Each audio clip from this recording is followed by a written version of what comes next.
Quand on parle de s'organiser pour la créativité, on parle principalement de deux choses différentes. On va parler de gérer des moments qui sont dédiés à de la créativité.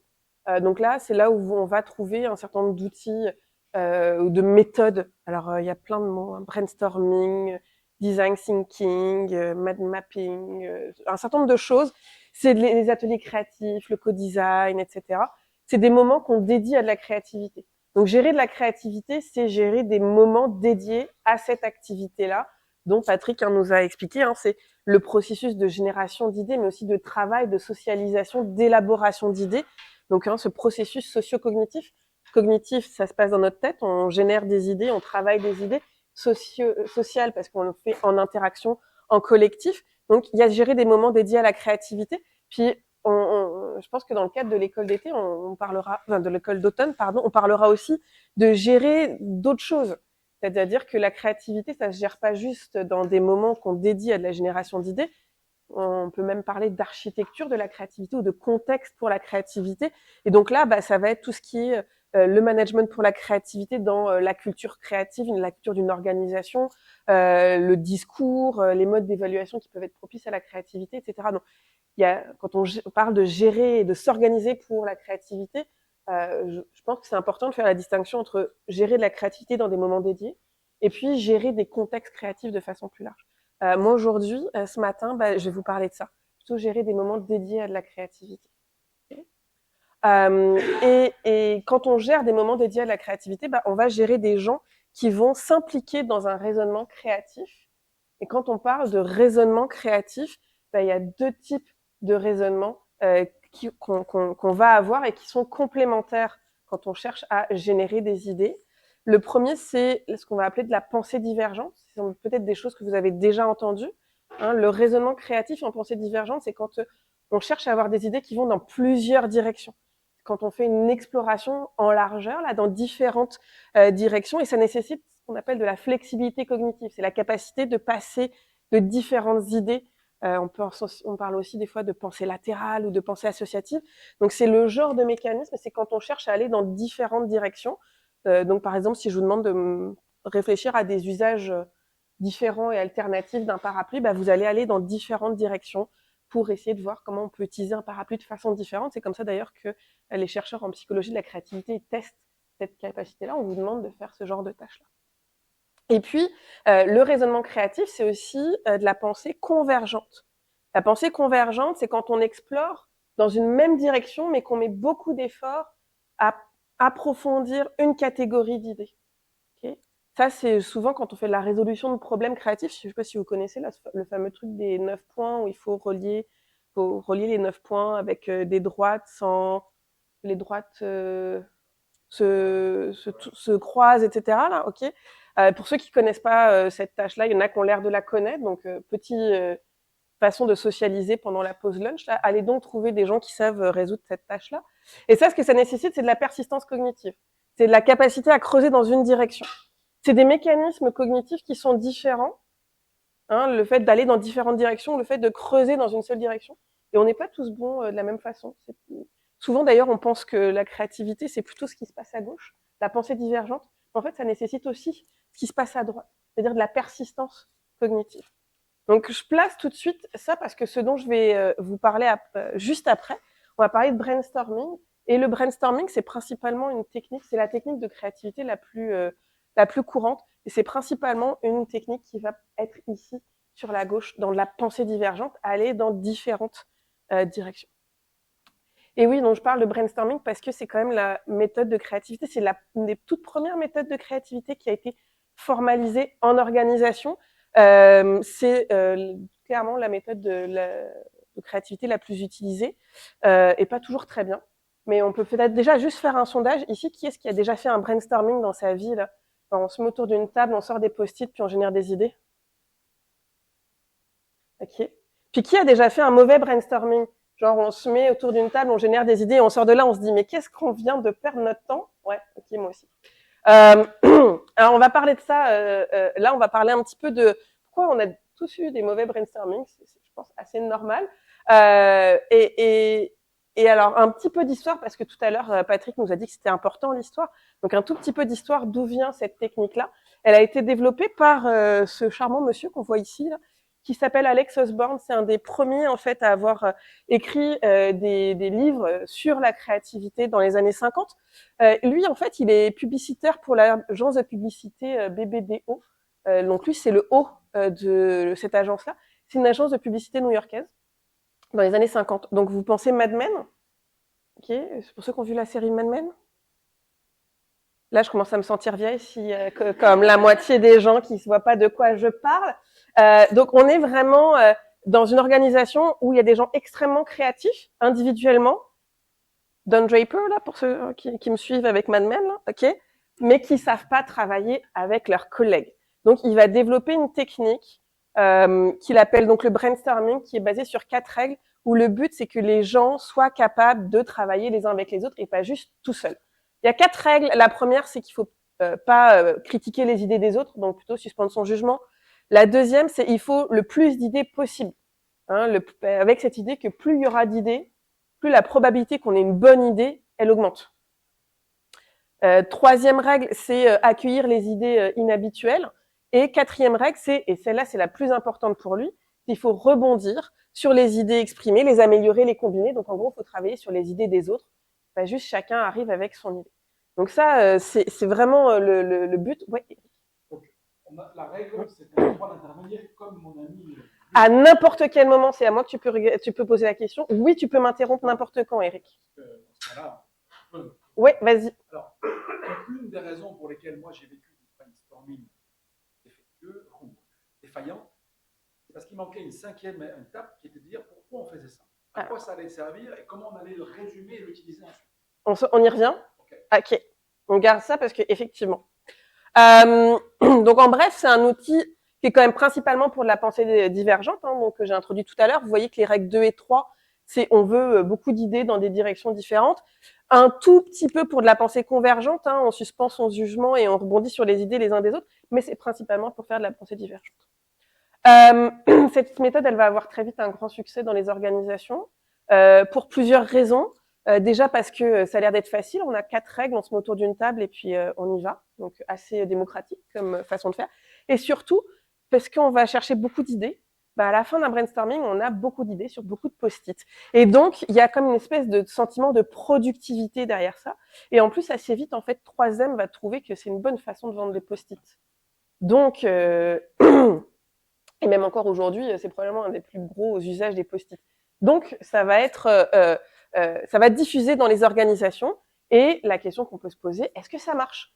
Bien évidemment, ça commence à diffuser dans les organisations. Donc, il y a des chercheurs qui se disent, est-ce que ça marche? Et ça nous amène aux premières études sur le brainstorming. Donc, les toutes premières études, elles sont faites à la fin des années 50. Et puis, elles sont répliquées par la suite. Et en gros, ce que font ces chercheurs-là, c'est qu'ils vont recruter des gens comme vous et moi, et des gens qui ne se connaissent pas. Et ils vont les faire venir en laboratoire. Ils vont leur faire des tâches de créativité. Donc, par exemple, ils vont leur poser un problème du style comment diminuer la congestion, pas la congestion, ça c'est de la congestion, on dit ça au Québec, les embouteillages. Vous dites aussi, on dit congestion. Ok. Les embouteillages. Comment on diminue les embouteillages à Strasbourg? Ok, donc là, vous êtes avec des gens, on vous donne les règles du brainstorming et on vous demande de générer des idées pour diminuer les embouteillages à Strasbourg. Et on va comparer 2 situations. On va comparer ici des gens, vous voyez là, qui travaillent ensemble, et on va comparer des gens qui travaillent tout seuls, dont on va récupérer les idées à la fin, on enlève les doublons. Donc, par exemple, s'il y a René et Eric qui travaillent tout seuls et ils ont donné la même idée, elles comptent juste une fois. Et derrière, on va regarder la productivité de groupes qui travaillent ensemble versus des groupes avec des gens qui travaillent tout seuls. Et on va regarder plein de choses. Est-ce qu'il y a plus d'idées dans un cas ou dans l'autre? Est-ce qu'il y a des meilleures idées, plus originales, des idées plus faisables, etc. La bonne nouvelle, c'est que quand on est 2, il vaut mieux travailler ensemble. On a plus d'idées à 2 ensemble que d'idées ou des idées plus créatives quand on est à 2 séparés. Mais à partir de 3, 4, 5, puis plus le nombre augmente, plus l'écart est grand, en fait, ils se rendent compte que les groupes qui travaillent tout seuls et dont on met les idées en commun sont plus performants que les groupes qui travaillent ensemble.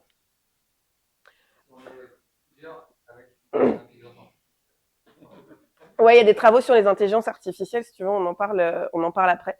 Ouais, il y a des chercheurs en Allemagne, il y a un groupe de recherche en Allemagne, ils viennent de tester faire du brainstorming avec ChatGPT. Ouais. Donc il y a des petits soucis qui apparaissent à ce moment-là. Alors, en gros, les soucis, il y a des soucis dans les interactions. Ils se rendent compte que, on n'a pas tous la même facilité à s'exprimer dans un groupe. Les introvertis, ils s'expriment pas de la même façon que les extravertis, par exemple, etc. Ils se rendent compte qu'il y a des passagers clandestins, c'est-à-dire que plus le groupe est grand, plus il y a des gens indépendamment de leur personnalité, mais juste peut-être qu'ils s'en moquent de l'embouteillage à Strasbourg, peut-être qu'ils sont pas dans la bonne humeur ce matin-là. Enfin, il peut y avoir tout un tas de raisons qui font que les gens s'impliquent pas. Et plus le groupe est grand, plus il y a des gens qui se désengagent. Ils se rendent compte aussi qu'il y a des jeux de pouvoir, donc il y a des gens qui s'accaparent la parole, qui prennent toute la place. Et ils se rendent compte aussi qu'il y a des effets de position hiérarchique. Alors, ces études-là, elles ont été refaites dans des organisations, avec des gens qui se connaissent. Alors, si vous mettez avec des groupes de gens qui se connaissent quelqu'un qui est en position de hiérarchie, alors ça débalance encore plus la dynamique. Mais ils se rendent compte même à la base que, même avec des gens qui se connaissent pas, il y a des gens qui vont avoir des positions avec la position sociale. Ils se rendent compte que s'il y a par exemple un médecin ou un avocat dans le groupe, ça débalance comment le groupe fonctionne. Bon là, tout ça, vous allez me dire, ça n'a rien à voir avec la créativité, ça se passe dans n'importe quelle réunion de travail ou discussion de groupe. Absolument. Donc il y a cet enjeu-là. Et puis il y a des obstacles cognitifs qui sont eux plus invisibles. Il y en a deux. Le premier, c'est ce qu'on appelle le blocage de la production. C'est que si, par exemple, vous, monsieur, vous êtes en train de me proposer une idée, on m'a dit une des règles du brainstorming, il faut que je rebondisse sur les idées les uns des autres, donc je vais écouter votre idée. On m'a dit qu'il fallait que je rebondisse sur votre idée, donc j'ai écouté votre idée. Et en écoutant votre idée, qu'est-ce que je fais pas? Je réfléchis pas à mes propres idées. Donc c'est ce qu'on appelle le blocage de la production. C'est que si je suis en train d'écouter votre idée, puis de faire du sens de votre idée, puis de travailler à rebondir sur votre idée, je suis pas moi-même en train de réfléchir à mes idées. Et en plus, potentiellement, deuxième effet, c'est que votre idée, elle va peut-être contaminer les miennes. Et il va peut-être y avoir ce qu'on appelle un phénomène de fixation cognitive sur lequel je vais revenir tout de suite. Mais avant, là, on pourrait se dire, donc en fait, on sait depuis 1958 que le brainstorming, c'est pas une bonne technique. Comment ça se fait que, presque 70 ans plus tard, on est toujours en train de faire ça? Bah oui, mais c'est parce que Alex Osborne, on se souvient, c'est quoi le contexte dans lequel il développe sa méthode? Il est avec des gens qui, à la base, sont individuellement très créatifs. Et il explique que la créativité, c'est un muscle. Ok, et cette technique-là, elle est avec des gens qui ont déjà un muscle assez développé. Dans les livres qu'il écrit, il donne beaucoup d'exemples d'exercices qu'on peut faire pour individuellement développer sa créativité. Donc en fait, c'est de la pratique. Il y a une pratique créative individuelle qui doit accompagner le brainstorming. Alors je vous encourage pas forcément à aller lire les exercices de Osborne sur comment muscler son muscle créatif. C'était écrit dans les années 50 par un monsieur qui avait certaines idées, ça n'a pas très bien vieilli parce qu'il y a des exercices du genre comment identifier des communistes dans votre village. Donc ensuite, lui, excusez. Ensuite, ce qu'il dit, c'est que c'est un processus. Il se passe des choses avant le brainstorming, il se passe des choses après le brainstorming. Puis Eric est en train de nous dire, va falloir quand même contextualiser le pourquoi, qu'est-ce qu'on va faire, etc. Absolument. Et ça, c'est des choses qu'on fait dans la préparation du brainstorming. Il faut faire des choses en amont pour préparer un brainstorming. Et puis le dernier point, c'est qu'en fait, il explique qu'un brainstorming, ça se facilite, ça se gère. Le problème, c'est qu'un facilitateur dans un protocole expérimental, ceux qui ont fait de l'expérimentation là, en sciences dures là, réfléchissez à comment on met un individu facilitateur dans un dispositif comme celui que je viens de vous présenter. En fait, c'est extrêmement problématique parce que faudrait un facilitateur qui soit exactement le même avec tous les groupes, qui disent le même genre de choses au même genre de moment. Donc, c'est merdique dans un protocole expérimental, un facilitateur. Donc, qu'est-ce qu'on a testé? On a testé des brainstorming non facilités. Donc là, en fait, qu'est-ce qu'elles nous disent toutes ces études depuis autant d'années? Que si vous gérez pas votre brainstorming, c'est-à-dire s'il n'y a pas de processus, il n'y a pas de truc fait en amont, si vous développez pas une pratique individuelle, et puis si vous facilitez pas votre brainstorming, travaillez tout seul. Ça sert à rien de mettre des gens autour de la table avec des post-it. Ok? Donc c'est pas que le brainstorming est une mauvaise technique, c'est que comme n'importe quelle technique de créativité, puis là, ce que je raconte sur le brainstorming vaut pour tout type de processus ou d'outils créatifs qui vous interpellent, que ce soit du design thinking, du co-design, etc. C'est que si il n'y a pas un processus avec une préparation en amont, si ce n'est pas facilité, un facilitateur, c'est quelqu'un qui est neutre du point de vue du processus, puis qui vient aider, faciliter le processus. S'il n'y a pas une pratique individuelle adossée à ça, et ben en fait, vaut mieux faire travailler les gens tout seuls. Vous faites une belle boîte à idées, puis vous organisez, pas la peine d'organiser une réunion avec tout le monde autour de la table et des post-it. Bon. Une fois qu'on a dit ça, j'ai parlé de fixation cognitive tout à l'heure, j'ai dit, il y a le blocage de la production comme petit problème, mais il y a aussi la fixation cognitive, puis je vais faire un tout petit morceau là-dessus pour comprendre ce qui se passe dans notre cerveau quand on cherche à être créatif, qui va nous permettre d'avoir quelques éléments après, si finalement j'ai le temps là d'arriver jusqu'à quelques choses qu'on peut faire quand même pour bien préparer son brainstorming et le faciliter. Mais c'est ça, hein, l'enjeu d'une méthode de créativité, c'est qu'il va falloir gérer des dynamiques sociales, donc il va falloir gérer des interactions, et puis il va falloir gérer comment les gens sont en train d'avoir des idées dans leur tête, et donc les fameux obstacles cognitifs, il va falloir bien les connaître. Le blocage de la production, c'est assez simple à comprendre. La fixation, c'est un petit peu plus compliqué. Alors, je vais juste passer quelques slides pour qu'on comprenne bien ce que c'est que la fixation cognitive. C'est la tâche que je vous propose maintenant, c'est des psychologues dans les années 40 qui l'ont élaborée pour mettre en évidence cette fixation-là. Alors, ça s'appelle la tâche de la bougie. Il y en a peut-être parmi vous qui la connaissent. Donc, pareil, toujours, on fait revenir des gens dans le laboratoire, on leur fait faire des tâches. Oui, alors moi je fais de l'expérimentation dans mes recherches, donc voilà, c'est ce genre de méthode qu'on peut faire aussi en sciences sociales. Ça nous vient de la psychologie, mais en économie, en management, on sait aussi faire ça. Alors, mise en évidence de cet effet, donc vous avez une bougie ici, vous avez une boîte de punaises, vous avez des allumettes, et on vous demande d'accrocher la bougie au mur. Oui, vous avez un beau mur juste derrière, là, de telle sorte que quand on allume la bougie, en général, il y a de la cire qui coule. Mais on veut pas que la cire, elle coule sur le mur, on veut pas qu'elle coule sur la table, on veut pas qu'elle coule par terre. Donc, est-ce qu'il y a quelqu'un qui aurait une idée de comment on résout cette tâche-là? Il faut accrocher la bougie au mur. Ça s'appelle les punaises, là. Les punaises, elles sont suffisamment grosses pour rentrer dans la bougie. De telle sorte que quand on allume la bougie, la cire ne coule pas par terre, sur la table, sur le mur. Une idée?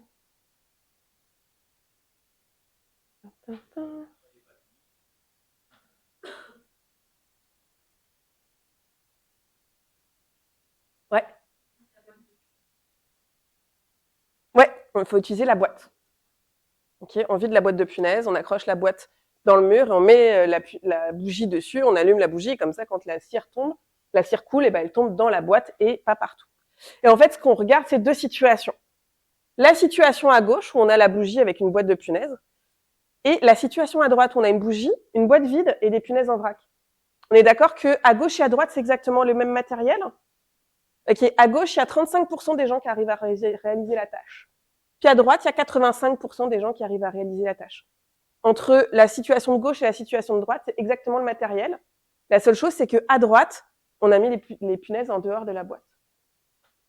Ah oui. Pourquoi on déchire pas juste le truc d'allumette et on met la bougie? D'autres, vous voyez, on peut être créatif sur la façon de résoudre la tâche, absolument. Là, ce que regardent les scientifiques, là, je sais pas, hein, c'est que j'étais pas là en 1945 pour savoir s'ils ont donné juste comment ils ont donné les allumettes, là. Mais ce qu'on attend quand même, c'est ça. En gros, on s'assure que le matériel qui est donné permet juste de faire ça, là. Et donc, en fait, la différence entre les deux situations, c'est que les punaises sont à l'intérieur de la boîte. Et à gauche, on est fixé sur le fait que la boîte, c'est pas une boîte, c'est une boîte de punaises. Et de faire le simple geste de prendre la boîte de punaises et de la vider, ça demande de la créativité, ça demande de dépasser cette fixation-là, le fait qu'on est fixé sur la boîte et une boîte de punaises.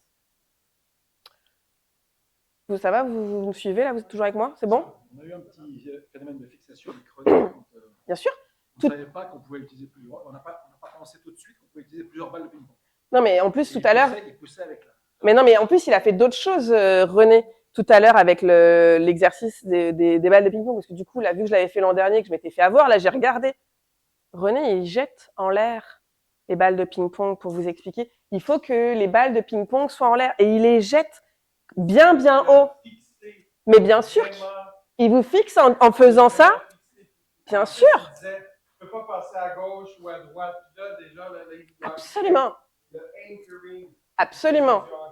Absolument. Je le voyais aller, là, je me disais, oh, le absolument. Absolument. Absolument. Donc, vous voyez, ça prend pas grand-chose pour se faire fixer. Bon, Alors, ce qui est intéressant, c'est que les chercheurs, ils ont répliqué ça avec des enfants de 5 et 6 ans. Bien évidemment, on leur donne pas de potes de punaises, puis des bougies, puis des allumettes. Des enfants de 5 et 6 ans. Donc, on adapte. Donc, on leur fait toute une petite histoire. Il y a une étagère sur laquelle il y a un petit lapin en peluche, puis on leur donne un petit ourson en peluche. L'ourson, il veut aller voir son ami le lapin sur l'étagère, mais il sait pas sauter, donc il faut lui construire un petit escalier. Okay. Il y a 2 situations. On leur donne en fait un carton avec des petits blocs en polystyrène blanc. Et si on utilise juste les petits blocs en polystyrène, on n'est pas capable de faire un escalier assez haut. Donc il faut prendre la boîte en carton absolument, retourner la boîte en carton et faire l'escalier par-dessus. Ok, donc il y a 2 situations, soit les petits blocs sont à l'intérieur du carton, soit ils sont à l'extérieur. Vous voyez, c'est vraiment la même analogie que la tâche de la bougie. Alors la bonne nouvelle, c'est que les enfants de 5 et 6 ans, ils y arrivent tous, ok, mais pas avec le même temps. Ce que vous avez ici, c'est le temps en secondes qu'ils mettent. Les enfants de 5 ans, qu'on soit à gauche ou à droite, c'est exactement pareil pour eux. Par contre, les enfants de 6 ans, dès que vous mettez les petits blocs blancs à l'intérieur de la boîte en carton, ils mettent 2 fois plus de temps à résoudre la tâche. Alors là, les psychologues du développement de l'enfant, là, ils s'excitent un peu sur qu'est-ce qui se passe entre 5 et 6 ans. Ils ont plein d'hypothèses. Dans tous les cas, ce qui se passe entre 5 et 6 ans, c'est que les enfants, ils ont appris quelque chose. Il y a eu un apprentissage qui a fait que, à 6 ans, ils sont fixés, alors qu'à 5 ans, ils ne le sont pas. Donc, ça nous amène vraiment à cette idée qu'on est fixé en fonction de la connaissance que l'on a. Et que c'est parce qu'on apprend des choses qu'à un moment donné, on se retrouve fixé. Puis, l'effet de fixation, c'est le fait que quand on est face à une situation, les connaissances qu'on va avoir face à cette situation peuvent devenir un frein à notre capacité à être créatif dans cette situation-là. Autre exemple de petites tâches, alors ça c'est moi les tâches que moi j'utilise, qui mettent en évidence l'effet de fixation. Là, moi, c'est ce genre de choses que j'utilise. Je demande aux gens de faire en sorte qu'un œuf de poule lâché d'une hauteur de 10 mètres ne se casse pas. Ça, c'est le problème que je donne aux gens. Puis je leur demande de m'écrire des solutions à la main. Là, il n'y a pas besoin de le résoudre, de le faire. Effectivement, c'est juste des idées. D'ailleurs, vous avez des idées là? Comment on fait pour... On veut qu'un œuf de poule qu'on lâche d'une hauteur de 10 mètres ne se casse pas. Qu'est-ce qu'on peut faire pour que ça se casse pas? Des idées? Un parachute. On peut ne pas le jeter. Quoi d'autre? Alors là, moi, je vois des choses. Alors, on peut l'envelopper dans du papier. On peut mettre un truc au sol pour l'amortir. Ah, mais oui, on y vient. C'est les classiques, absolument. Ah, on fait voler la poule avec l'œuf à l'intérieur, puis elle pond son œuf en bas. On met l'œuf dans un drone. Ok, on met un drone qui va nous descendre l'œuf. On descend avec l'œuf en bas. Une dernière, une somme de toboggan. Ok. Eh bien, effectivement, mademoiselle, dans le fond, là-bas, quoi votre nom? Yasmine? Ok. Yasmine avait entièrement raison, c'est-à-dire qu'il y a des classiques. Il y a 3 catégories et 3 catégories seulement qui font 80% des solutions quand on demande aux gens de faire cette tâche-là. C'est exactement les 3 premières, à part votre, on le jette pas là, mais sinon c'est les 3 premières catégories qui sont arrivées. On va chercher à protéger l'œuf, on l'enveloppe dans quelque chose. On va chercher à amortir le choc, on met un matelas en bas ou de l'eau ou quelque chose. Ou on va chercher à ralentir la chute, le parachute, le toboggan, le drone. Et puis il y a 20% des solutions qui sont d'un autre type. On jette la poule, on le jette pas, enfin voilà, un certain nombre de choses. Et la question qu'on peut se poser, c'est qu'est-ce qui se passe? Est-ce que c'est la poule ou l'œuf? Absolument. C'est qu'est-ce qui se passe dans notre cerveau à ce moment-là qui pourrait expliquer ça là? Pourquoi est-ce qu'il y a 80% des solutions qui sont données dans 3 catégories? Puis quand on fait cette tâche-là avec les adultes, là, toujours ces 3 catégories-là qui sortent en premier. Puis, comme Yasmine nous l'a dit, les classiques. Vous avez déjà vu ce genre de représentation là? Cerveau gauche, cerveau droit. Vous avez déjà entendu des gens vous dire ça là, hein, le cerveau gauche, c'est là où il y a la logique, les sciences, le contrôle, la raison. Puis le cerveau droit, c'est là où il y a les émotions, la créativité, etc. Ouais, on a déjà vu ce modèle-là. Ouais, donc c'est un modèle qui est vraiment faux. C'est pas du tout comme ça d'un point de vue anatomique que ça se passe. On sait depuis les années 70 que c'est pas du tout une question latérale. La créativité, ça se passe pas juste dans le cerveau droit en opposition à l'analyse qui serait dans le cerveau gauche. Alors s'il y a une question de localisation dans notre cerveau, c'est plutôt est-ce que c'est à l'avant ou à l'arrière, plutôt ça les enjeux là. En tout cas, c'est pas cerveau gauche, cerveau droit. Par contre, c'est encore toujours le truc qu'on trouve très très régulièrement. Hein, si vous tapez dans Google Images cerveau créativité, c'est ça qui sort tout le temps. Donc on est très très attaché. Et si on est très attaché à une représentation, c'est qu'elle nous parle. Même si d'un point de vue anatomique, elle est complètement fausse. Alors, une hypothèse de pourquoi elle nous parle, c'est qu'il y a une forme de dualité. On sent bien que ça renvoie à une espèce de dualité dans notre raisonnement. Mais d'un point de vue anatomique, c'est pas ça. Par contre, ça renvoie à une forme de dualité dans nos raisonnements. Et donc, pour là, on a parlé tout à l'heure de prix Nobel d'économie. On en parle d'un autre. Ici, en plus, c'est un psychologue qui a un prix Nobel d'économie. Donc ça, on aime bien quand les économistes reconnaissent qu'il peut y avoir autre chose que l'économie dans la vie. Et donc, c'est les travaux de Daniel Kahneman sur les biais cognitifs. Voilà. Et là, vous allez vous dire, on ne sait pas faire des mathématiques ce matin. Eh ben si. Donc, imaginez que vous ayez devant vous un stylo et une gomme, que l'ensemble coûte 1,10 € et que le stylo coûte 1 € de plus que la gomme. Combien coûte la gomme ? J'entends 10 sous, j'ai entendu 5 sous. Qui a dit 5 sous? J'ai entendu un 5. Hein, 500, oui, sous, excusez. Centimes? Mais on a envie de, mais tout de suite, j'ai entendu 10, hein. Est-ce que, votre nom c'est? Hein? Philippe, est-ce que vous avez eu automatiquement 5 ou vous avez une autre idée au début? Ah, vous connaissiez déjà, ouais.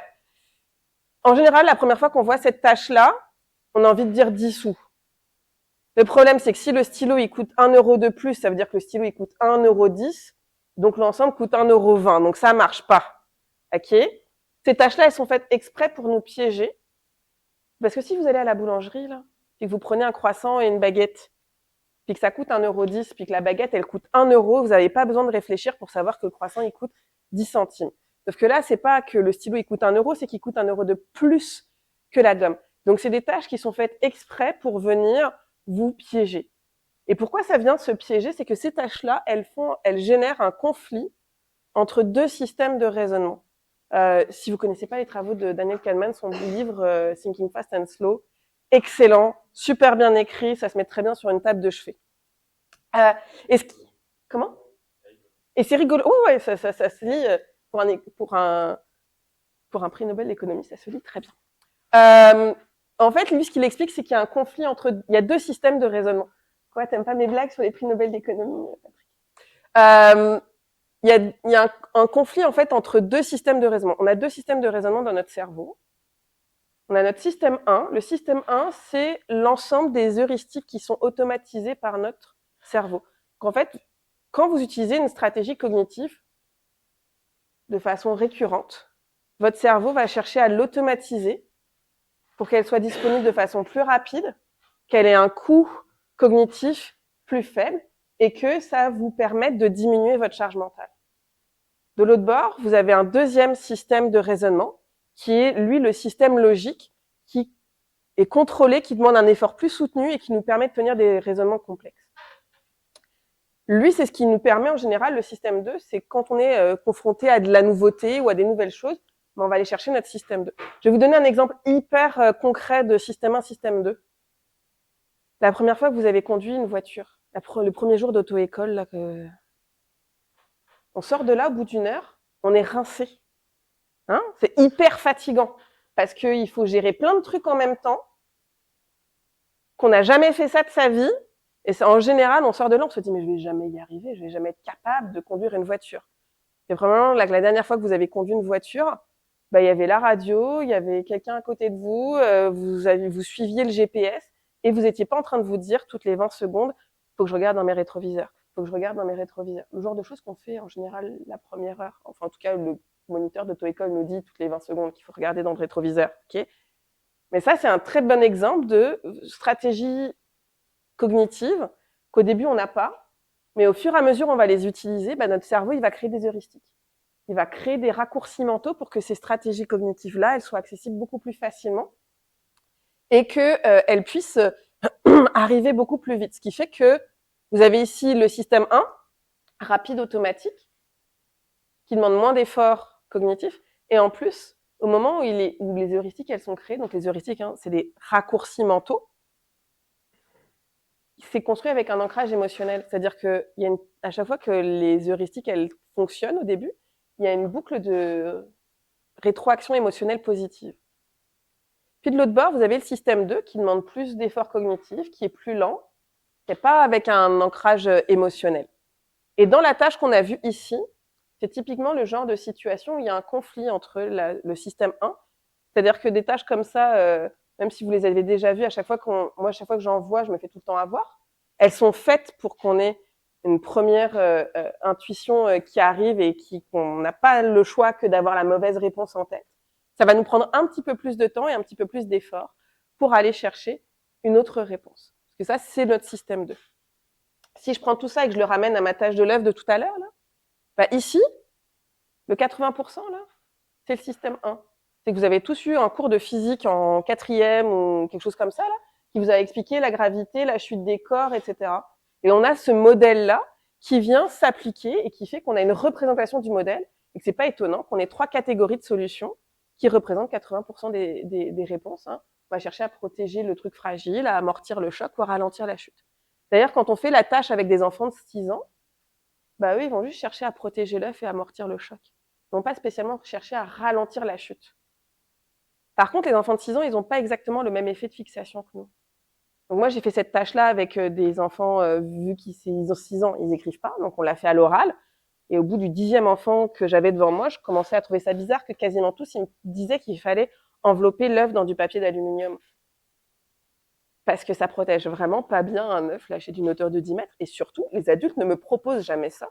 Et là, j'avais 10 enfants. Sur les 10, j'en avais 7 qui m'avaient dit, quasiment tout de suite, on l'enveloppe dans du papier d'aluminium. Donc, à la 10e petite fille qui me raconte ses idées, puis une de ses idées, c'est le fameux œuf dans du papier d'aluminium. Une fois que la tâche est finie, je lui demande, parce que là, je comprends pas. Moi, je me dis, mais pourquoi le papier d'aluminium? Et là, elle me dit, bah, j'ai pensé aux œufs Kinder. Donc voilà, en fait, on est fixé en fonction de nos connaissances. C'est les connaissances qu'on acquiert qui nous font des représentations, qui créent des heuristiques. Hein. Ici, le système 1 ici, il est construit parce qu'on a des connaissances. Plus on a des connaissances sur un sujet, plus on va avoir des raccourcis mentaux, des représentations, des heuristiques qui vont s'activer spontanément sans qu'on le demande, qui vont demander un effort cognitif moindre, et en plus, elles ont un ancrage émotionnel positif. Aller à l'encontre de ça, donc être créatif, quand on cherche à sortir de ces heuristiques, il y a un coût cognitif et un coût émotionnel. Donc en fait, demander à des gens d'être créatifs, c'est leur demander de faire quelque chose de profondément difficile, cognitivement et émotionnellement. Normalement, on cherche à lutter contre notre système 1, a priori. Est-ce qu'il y a des mécanismes cognitifs qui nous permettent de contrer ça? Oui. Alors, c'est ce qu'on appelle le contrôle inhibiteur. C'est-à-dire que pour être capable de basculer du système 1 au système 2, ça demande, c'est pas juste que le système 2 il est plus coûteux, c'est qu'il faut bloquer le système 1. Et ça demande du contrôle inhibiteur. Alors, je vais vous expliquer ce que c'est après, mais on va le vivre ensemble. Avec une tâche qu'on appelle un test de Stroop. Je sais, c'est horrible, Patrick, il fait non de la tête, je sais. C'est horrible. C'est une tâche qui vous demande justement du contrôle inhibiteur. Parce qu'on vous demande pas de lire hein, jaune, bleu, orange, noir, rouge, vert, violet, jaune, rouge, ça c'est facile. Système 1, pour les gens dans la salle, pour qui lire le français, si vous n'avez pas de dyslexie et si vous êtes si vous êtes francophone, système 1, lecture. Ce qu'on vous demande, c'est de donner la couleur de l'encre. Donc pour le premier mot, on vous demande de dire vert. Et là, il y a un conflit. Il faut être capable, le système 1, c'est la lecture, il faut être capable de bloquer la lecture pour donner la couleur de l'encre. Ok, je fais la tâche avec vous, puis vous pouvez le faire dans votre tête, puis réaliser à quel point c'est difficile. Ok, donc ça va être vert, rouge, bleu, jaune, bleu, noir, rouge, bleu, vert, noir, rouge, jaune, vert, bleu, noir, bleu, rouge et vert. Ok? Ça, là, ce que vous venez de vivre, là, c'est ce qu'on appelle le contrôle inhibiteur. C'est de bloquer des activations spontanées. Ce que vous venez de faire, c'est de bloquer votre système 1. Ouais.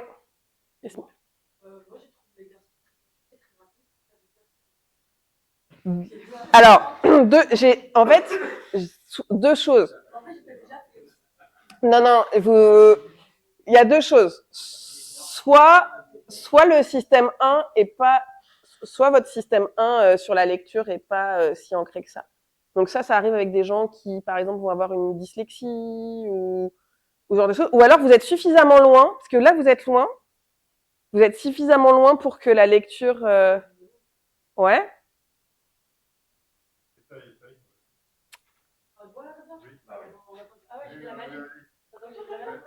Mais en fait, en général, ce qui se passe,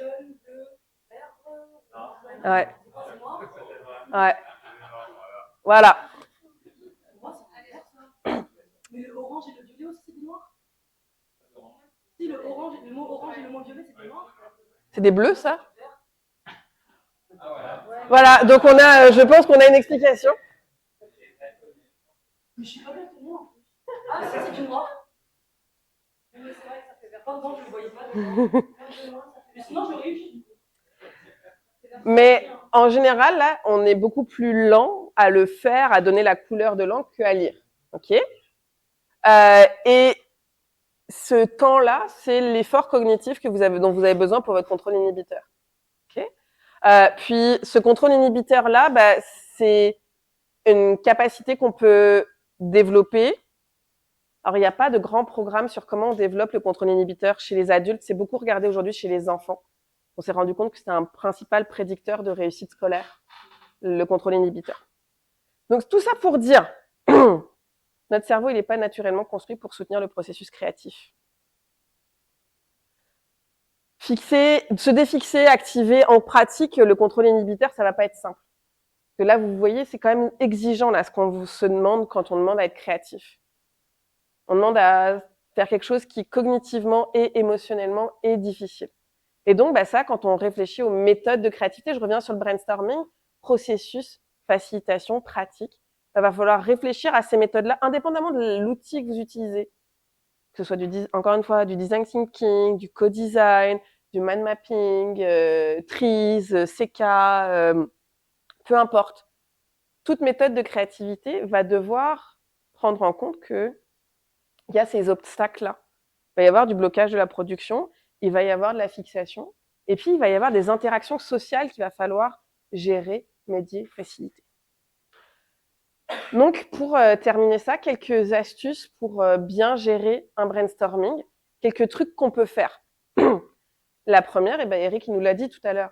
Oui, mais il faut définir le pourquoi on est là, absolument. Donc, il faut se poser la question de pourquoi, avoir des intentions initiales claires. Il n'y a rien de pire que de participer à un brainstorming et on ne sait pas pourquoi, on ne sait pas à quoi ça va servir et il faut le communiquer. Et donc, oui, en fait, j'ai mis des outils. C'est une nouveauté, Patrick, cette année. Tu as dit, c'est pas une boîte à outils, mais en fait, j'ai mis des outils. Il faut clarifier. Il y a toujours quelqu'un, une équipe commanditaire. Là. Il y a toujours quelqu'un pour qui l'output du brainstorming va servir. Okay, et il faut l'écrire. Il faut partager cette invitation-là aux gens qu'on invite à faire notre brainstorming. Et quand on avant de débuter le brainstorming, il faut s'assurer que les gens ont bien compris pourquoi ils étaient là. Et c'est pas parce que vous l'avez mis dans un courriel que les gens s'en souviennent. Okay, donc moi, je l'écris. Si j'ai un tableau, on fait un brainstorming, un tableau, que ce soit virtuel, en présentiel, une feuille au milieu des gens, on l'écrit. Donc le but, c'est d'explorer plusieurs pistes pour le futur de notre offre produit. Le but, c'est de trouver une solution actionnable court terme. Le but, c'est d'identifier plusieurs points d'amélioration du processus, etc. Parce que quand on est dans un brainstorming, des fois, on se perd. Je sais plus trop pourquoi on est là. Oui, mais on l'a écrit, le pourquoi on est là, et on peut y revenir. Ça, c'est hyper important. On l'écrit. Deuxième chose, dans la préparation, on peut se demander, ça va être quoi les effets de fixation des gens autour de la table? À quoi on va devoir s'attendre? C'est quoi les choses auxquelles les gens vont spontanément, tout de suite, nous proposer?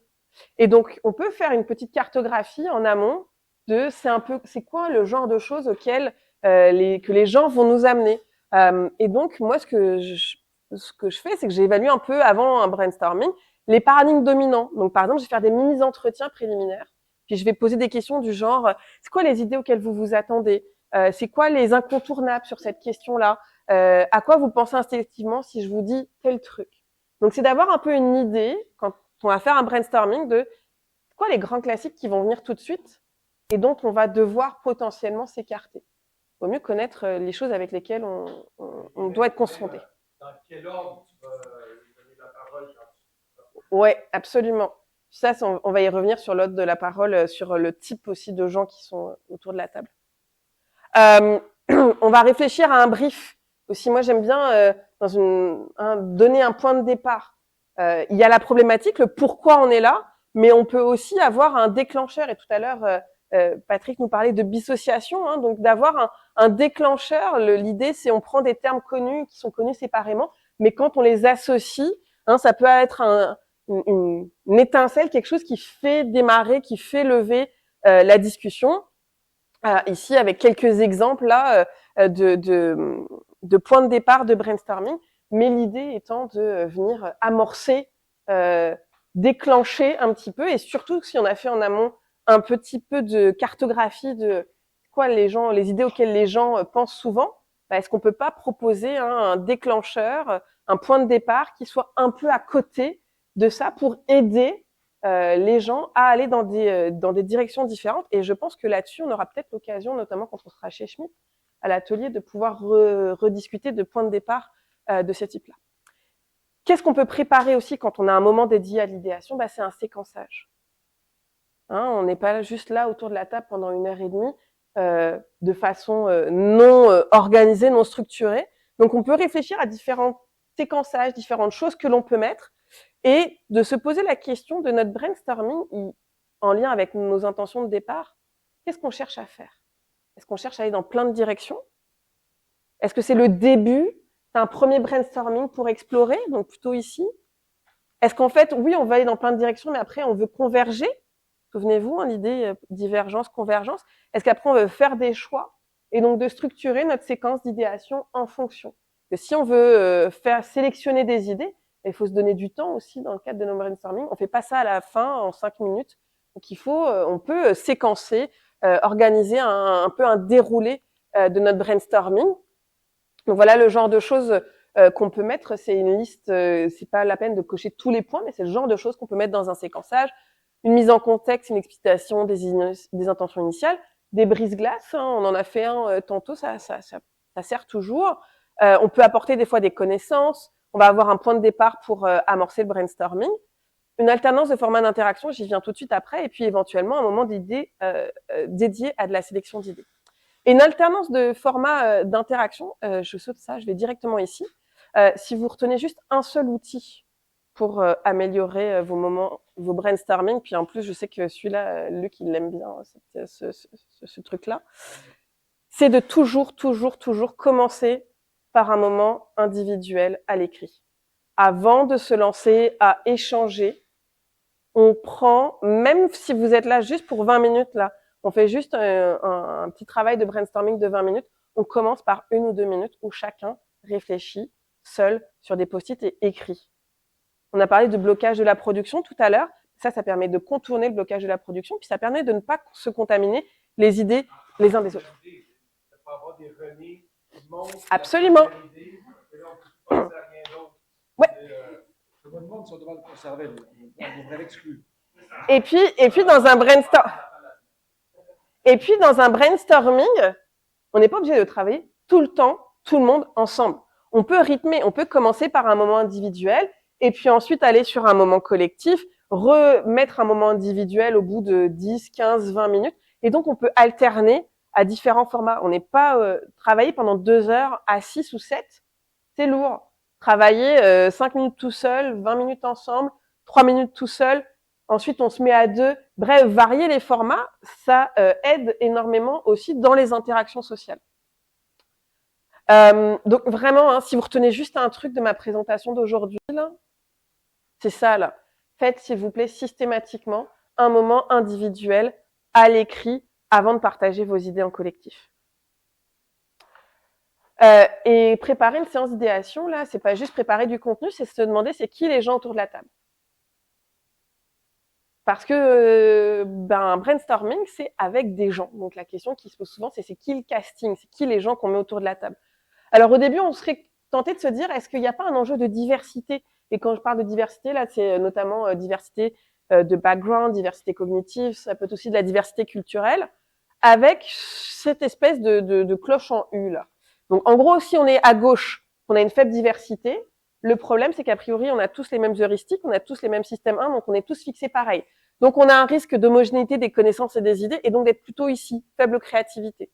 Mais si on est à droite avec une forte diversité, on se dit, ah, la diversité, c'est super. Ouais, sauf qu'en fait, on risque de pas se comprendre. Alors, on pourrait se dire, du coup, on essaye de viser ici. Et puis là, j'aimerais qu'on se dise que, oui, mais les gens autour d'une table dans un brainstorming, c'est pas juste des connaissances ou des compétences ou un apport, des origines culturelles. Donc, c'est pas juste une diversité, ça peut être autre chose.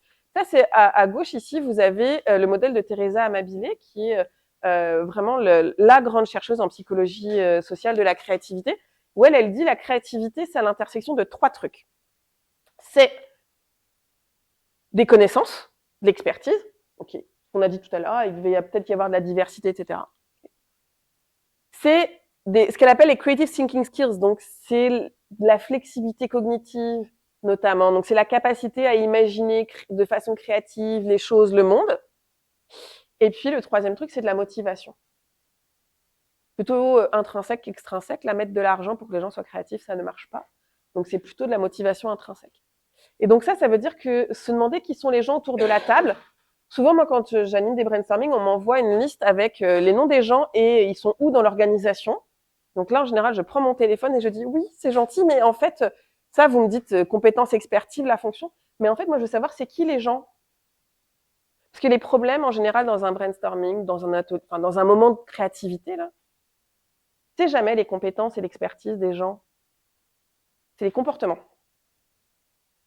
Et donc là, on commence à être dans des trucs compliqués parce que là, je vais demander aux gens, oui, mais c'est qui? C'est qui comme personne? Ces gens qu'on met autour de la table pour un brainstorming.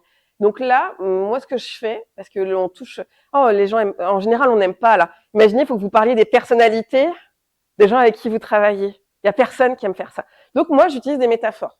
Je demande aux gens, est-ce que vous avez, alors là, c'est mes 4 principales, là. Puis en général, quand j'arrive avec ces métaphores-là, ça délie, puis des fois, on trouve d'autres enjeux. Est-ce que vous avez un critique? La personne là qui commence toujours ses phrases par non ou par oui même, et le oui est pas un vrai oui. Vous voyez? Est-ce que vous avez un monopoliseur? Vous savez, des gens qui prennent la parole, là, puis qu'une fois qu'ils l'ont, là, ouais. Est-ce que vous avez des je sais tout? C'est quelqu'un qui va vous dire, alors nous, on a déjà fait ça en 1982, et d'ailleurs, ça n'avait pas marché. Des fois, il y a le même comportement sur la même personne. Et est-ce qu'il y a quelqu'un qui a une idée fixe? C'est la personne qui, peu importe le problème, a toujours sa même idée qui est comme la solution pour tout, là? Ouais, bon, bah ça. Et de le savoir à l'avance, donc vous voyez, c'est que les comportements. On n'est pas en train de parler des gens comme, René il est ceci, ou Eric il est cela, non, ou Anne-Gaëlle est comme ça. On est en train de parler de comportements. Est-ce qu'il y a des gens qui peuvent adopter? En plus, les comportements, ils peuvent être contextuels, hein. C'est-à-dire que sur un sujet, il y a des gens qui sont très je sais tout, mais vous les mettez sur un autre sujet, ils sont pas comme ça. Donc j'anticipe des comportements. Parce qu'après, il y a des stratégies. Une fois qu'on a des comportements, on est capable de développer des stratégies. Donc par exemple, la personne qui est critique, si je sais que j'ai quelqu'un qui est critique, c'est quelqu'un que je vais aller briefer juste au début du brainstorming, ou je vais rajouter une règle dans mon brainstorming, qui est que on est toujours dans du oui et. Le oui mais ou le non est interdit. On va être dans du oui et. Si j'ai des monopoliseurs, puis ça m'arrive moi des fois de faire des ateliers avec, là par exemple on va faire des ateliers cette semaine. Vous êtes un grand groupe, on va pas avoir tout le monde qui travaille ensemble, on va faire des petits groupes. Quand je sais qu'on fait des petits groupes et qu'en général un monopoliseur il n'y en a pas juste un, je les dissémine pas dans les groupes, je les mets tous ensemble. Vous voyez pourquoi? Ouais, hein? Ils se court-circuitent, c'est parfait. Si j'ai quelqu'un qui a un je sais tout et que je le sais à l'avance, cette personne-là, je vais aller la voir, puis je vais m'en faire un aller, puis en général, en plus, quelqu'un qui a un je sais tout a un besoin de valorisation. J'aurais dit ça. Quelqu'un qui a besoin qu'on reconnaisse son expertise, donc en général, je vais même lui donner une couleur spécifique de post-it, valorisation de l'expertise, et je vais lui dire, regarde, sur les idées des autres, toi, tu vas être super bon pour du rebond parce que tu vas pouvoir nous connecter toutes les idées qu'on a avec des choses qui existent déjà dans l'organisation, avec des projets, avec des gens à l'interne ou à l'externe, et donc tu vas venir enrichir les idées. Okay. Puis quelqu'un qui va avoir une idée fixe, ça, il n'y a rien qu'on peut se faire en amont, et en plus, cette personne va continuer d'avoir son idée fixe. Ouais, malheureusement, c'est comme ça, et on va avoir la technique du frigo. Il me reste 1 minute, 2 minutes 4. Hey, pas mal. La technique du frigo. On a ici je schématise là notre tableau de brainstorming, là où ça peut être en ligne, ça peut être une feuille au milieu, ça peut être sur un tableau, là, peu importe la matérialité du truc. Donc, vous avez écrit vos intentions ici, là. Parce qu'on se l'est dit, on écrit nos intentions. Donc, c'est quelque part écrit. Et avec quelqu'un qui a une idée fixe, c'est la technique du frigo. Donc, par exemple, Camille, elle a une idée fixe, donc elle a un premier post-it. Donc, au début, son post-it est là. Puis là, je me rends compte que Camille, ça fait 3 fois qu'elle nous propose son idée. Donc, je vais bouger son post-it, je vais le mettre en plein milieu. Et je vais empiler ces post-it. Puis même quand elle revient avec son idée, même si elle l'a pas dit, moi, je vais l'écrire sur un post-it, puis je vais la rajouter au milieu. Et après, je vais ouvrir la porte du frigo, je vais dire, ouais, Camille, regarde, on t'a écouté. Mais je te rappelle, nos intentions de départ, c'est d'explorer plusieurs pistes pour notre offre produit. Donc, si c'était pas ça, on referme la porte du frigo. Si c'était pas ça, ce serait quoi? Ça résoudra pas le problème. Elle va probablement continuer de nous parler un peu de son idée, mais j'aide le groupe à aller dans d'autres directions. Donc, technique du frigo, on ouvre la porte du frigo, on montre que ton idée, elle est là, on l'a écoutée, on rajoute un post-it, on referme. Des fois, il faut ouvrir et fermer plusieurs fois la porte du frigo, là. Mais le genre de petites techniques que l'on peut faire. Dans les choses qu'on va devoir préparer, hein, ça va être dernière chose sur on a vu le casting, les différents comportements. Le contexte émotionnel, ça prend quoi de la créativité? Ça prend un contexte émotionnel positif et actif. Positif, ça va faciliter beaucoup l'exploration de différentes options, la pensée divergente.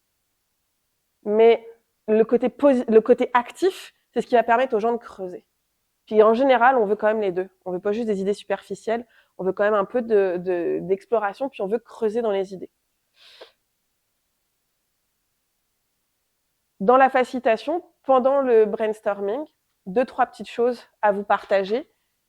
Même si on a fait un bon travail de préparation, il va falloir s'attendre à faire une purge. C'est-à-dire que les idées, là, notre système 1, les idées en fixation, les idées des heuristiques, peu importe ce qu'on fait, elles vont quand même arriver à un moment donné. Et donc, elles arrivent surtout beaucoup au début. Donc, il va falloir s'attendre à faire une purge. Ça veut dire quoi dans le fait de faire une purge au début? Ça va vous dire, il va falloir gérer la spatialité des post-it. Bien de grands mots là pour dire on va bouger les post-it. Vous voyez que ici, à gauche et à droite, il y a le même nombre de post-it.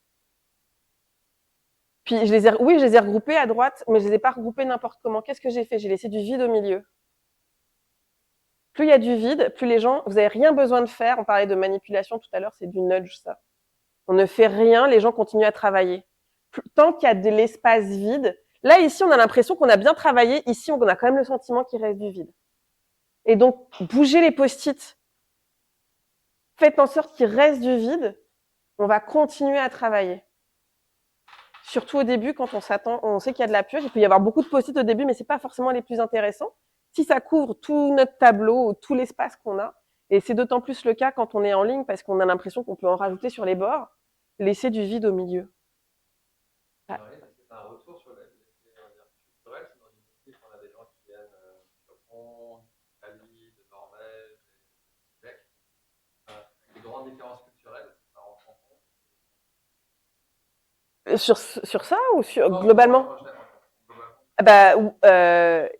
Le travail de facilitation, ça va être un travail de traduction. C'est-à-dire que si je reviens ici, là, ça c'est quand même intéressant de savoir est-ce qu'on est plutôt à gauche ou plutôt à droite. Parce que si je suis à gauche, mon travail comme facilitatrice, ça va être d'aider les gens à sortir de ce qu'ils connaissent, qui va être très partagé en plus.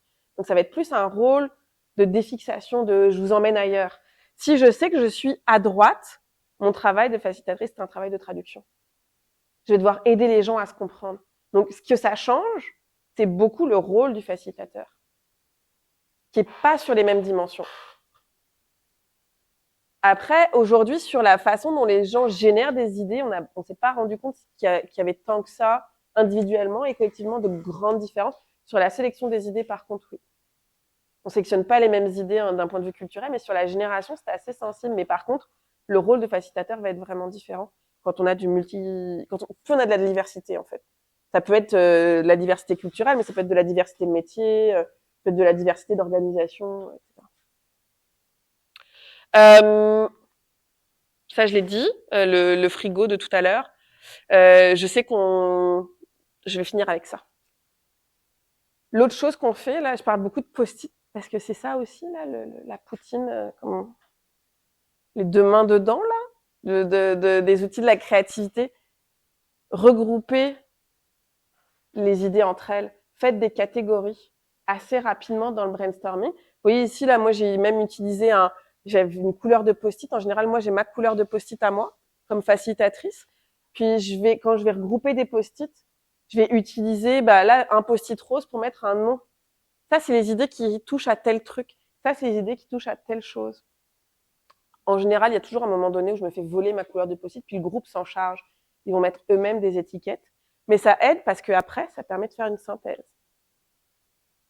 Puis, dernier point, le plus gros irritant pour des gens qui font beaucoup de brainstorming, j'ai fait une étude il y a quelques années où j'avais fait des entrevues avec des créatifs dans le monde du jeu vidéo pour savoir quel était le plus gros irritant pour eux quand ils faisaient des brainstorming.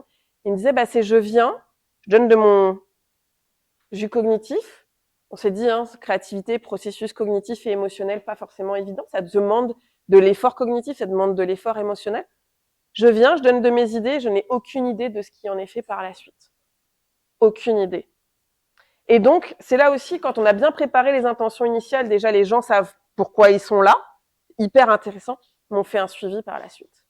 On fait toujours un suivi avec les gens qui ont participé à un brainstorming. C'est hyper important, parce que tout à l'heure, on a dit créativité, c'est l'expertise, la capacité d'imagination et de la motivation. Si on fait pas de suivi, on tue la motivation, les gens viendront pas par la suite. Ou ils s'impliqueront pas de la même façon parce qu'ils ont l'impression que ce qu'ils font ne sert à rien. Donc on fait des suivis, c'est hyper important.